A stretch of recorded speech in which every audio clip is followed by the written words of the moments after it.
여러분 안녕하십니까?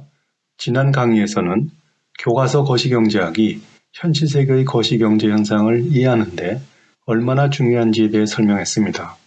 덧붙여 교과서 거시경제학은 고려하는 시간대에 따라 물가, 명목임금이 변하지 않는 단기, 모든 가격이 신축적이어서 생산요소의 완전 고용이 일어나는 장기, 그리고 생산요소의 공급이 가변적인 최장기, 이렇게 세 시계로 구분됩니다.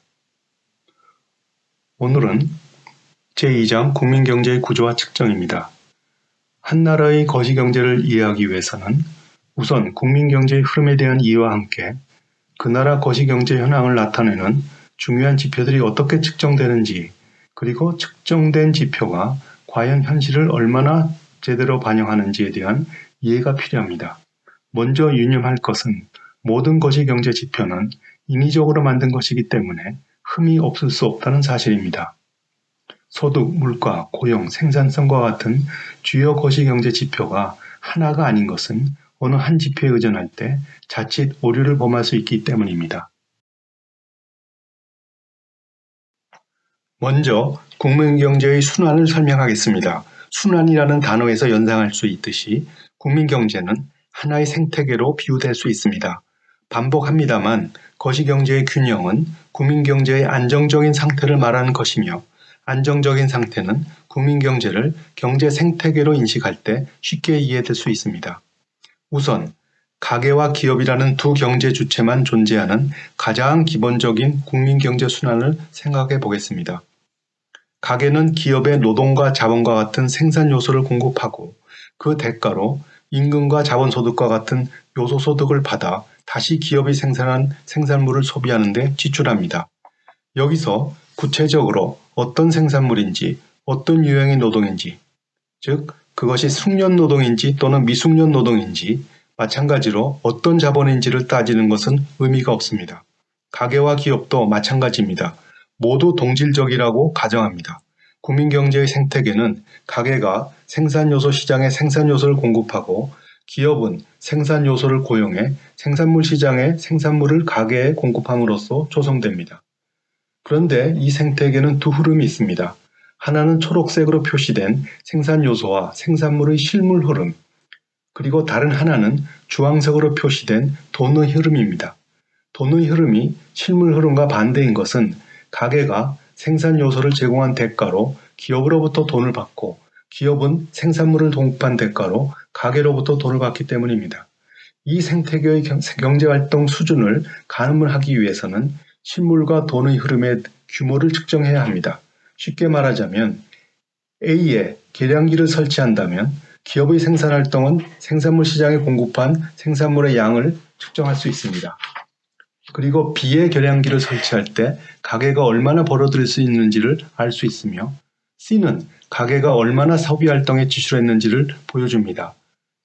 이때 이 생태계에 들어오거나 빠져나가는 것이 없을 때 세 곳에서 돈과 생산물의 흐름을 일정 기간에 걸쳐 측정하면 모두 같아야 합니다. 여기서 A는 생산국민소득을, B는 분배국민소득을, C는 지출국민소득을 측정하게 됩니다. 결국 생산국민소득과 분배국민소득과 지출국민소득은 모두 같아야 한다는 의미입니다. 이것을 국민소득 3면 등가의 원칙이라고 합니다. 국민소득 3면 등가의 원칙은 한국은행이 발간하는 알기 쉬운 경제지표 해설에서 GDP로 측정한 생산, 분배, 지출 국민소득이 모두 같다는 것을 보여주는 표에서 확인할 수 있습니다. 그런데 국민경제의 순환을 곰곰이 생각해보면 이 순환 모형은 현실과 괴리가 있다는 느낌을 지울 수 없습니다. 왜냐하면 가계는 번 돈을 다 쓰지 않고 저축을 하기 때문입니다. 가계가 소득의 일정 부분을 저축한다면 그만큼 생태계로부터 누출이 일어나게 됩니다. 누출이 일어나면 돈과 실물의 흐름은 순환할 때마다 감소합니다. 따라서 생태계는 일정하게 유지될 수 없습니다. 마치 풍선에서 바람이 빠지는 것과 같습니다. 균형이 유지되기 위해서는 누출되는 것만큼 주입이 필요합니다. 기업의 투자가 주입이 되겠습니다. 즉 국민경제 순환에서 빠져나간 가계의 저축은 기업의 투자로 국민경제순환에 다시 환유함으로써 경제 생태계는 유지됩니다. 여기서 국민경제가 균형을 이루기 위해서는 저축과 투자가 같아야 한다는 조건이 필요하게 되는 것을 알 수 있습니다. 그런데 저축과 투자가 같다는 것은 저축이 소득에서 소비를 차감한 값으로 정의되기 때문에 저축 대신 이를 대입하면 소득은 소비와 투자의 합과 같다는 것으로 귀결됩니다. 결국 저축과 투자가 같다는 것이나 소득이 소비와 투자의 합과 같다는 것이나 모두 마찬가지입니다. 이 균형 조건의 식은 거시경제학에서 가장 중요한 식입니다. 거시경제학은 이 균형의 식을 이해하는 데서 출발합니다. 이 부문 모형에서 정부 부문이 추가될 때 누출은 저축뿐 아니라 조세도 포함됩니다. 마찬가지로 주입도, 투자의 추가에 정부가 생산물 시장에서 가계의 소비, 기업의 투자와 함께 경쟁하는 정부 구매와 가계에 대한 이전 지출이 포함됩니다. 개방 모형에서는 누출의 수입이 주입의 해외 수요, 즉 수출이 추가됩니다. 이상 설명한 국민경제 순환 모형은 식으로 요약될 수 있습니다. 먼저 이 부분 모형의 균형은 다시 강조합니다만 저축과 투자가 같은 조건이 성립하는 것이며 저축이 소득에서 소비를 차감한 값으로 정의되기 때문에 이 식을 이용하면 소득이 소비와 투자의 합과 같다는 새로운 등식이 유도됩니다. 결국 저축과 투자가 같을 때 소득은 소비와 투자의 합과 같고 반대로 소득이 소비와 투자의 합과 같을 때 저축과 투자는 같아집니다. 따라서 인과관계가 쌍방향으로 일어납니다. 여기서 소득은 국민소득 3면 등가의 원칙을 생각하면 생산국민소득이기도, 분배국민소득이기도, 그리고 지출국민소득이기도 합니다. 저축과 투자가 같다는 조건이나 소득이 소비와 투자의 합과 같다는 조건이나 마찬가지임에 유의하시기 바랍니다. 이 부분 모형에서 누출과 주입이 각각 저축과 투자라면 폐쇄경제 모형에서는 누출은 저축에 납부하는 조세가, 그리고 주입은 투자의 정부 구매와 이전 지출이 각각 추가됩니다. 한편 저축은 세전소득에서 납부한 조세를 차감한 가처분 소득으로부터 소비를 차감한 값이 됩니다. 따라서 누출과 주입이 같은 균형 조건과 저축의 정의에 관한 식으로부터 소득은 소비의 투자 그리고 정부 구매의 합과 같다는 등식을 구할 수 있습니다. 한편 여기서는 균형을 위해서 저축과 투자가 같아야 하는 대신 가계의 저축에 정부 저축을 합친 국민저축이 투자와 같아야 하는 균형 조건이 유도됩니다.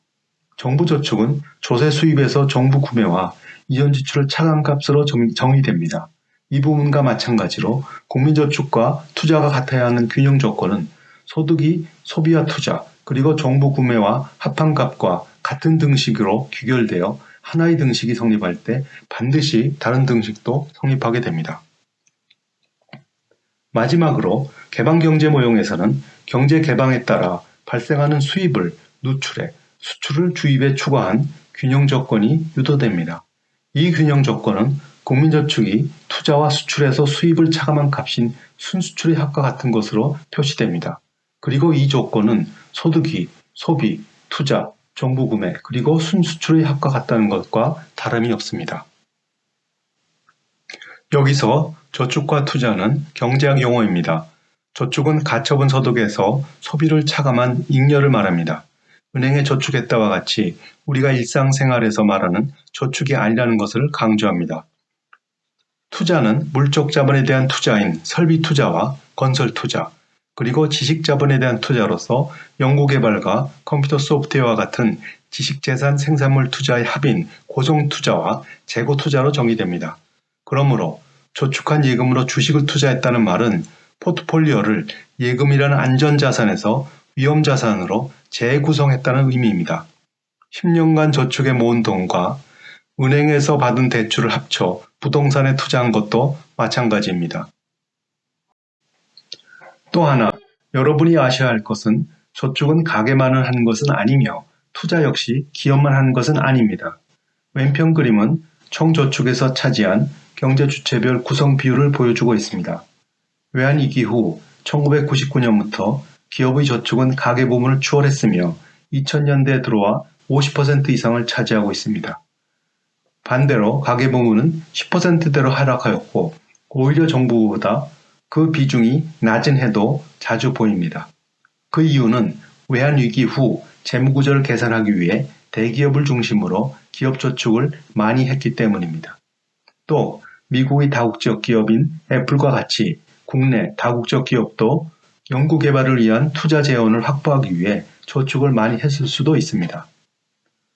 반대로 가계는 건강, 고용, 산재보험, 국민연금과 같은 사회보장제도가 도입되면서 각종 보험료와 연금을 납부한 결과 가처분 소득이 줄어들어 저축도 감소했습니다. 대신 가계가 지출한 보험료와 연금 납입액은 정부의 수입으로 잡혀 정부저축은 늘어나게 되었습니다.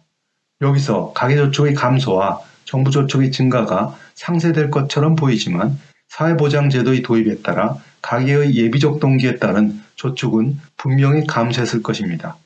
한편 가계가 받은 보험금과 연금은 정부의 이전 지출이 되어 그만큼 정부저축은 감소합니다. 대신 가계의 가처분 소득은 늘어납니다. 투자도 마찬가지로 기업만 하는 것은 아닙니다. 스톡과 플로우를 구분하는 것은 중요합니다. 흔히 스톡을 물통에 담긴 물의 양으로, 플로우를 수도꼭지에서 물통에 유입되는 물에 비유하기도 합니다만 스톡은 특정 시간에 측정한 양이며 플로우는 단위 시간 동안 측정한 양입니다. GDP는 가장 중요한 플로우고 부는 스톡입니다. 그러나 벌어들인 소득, 지출, 저축은 플로우가 되겠습니다. 취업 인구는 스톡이고 신규 취업자 수는 플로우입니다. 자본은 스톡이고 그 자본을 변화시키는 투자는 플로우입니다. 국가 채무는 스톡이고 정부 재정 수지는 플로우가 되겠습니다. 오늘은 이만 마치겠습니다.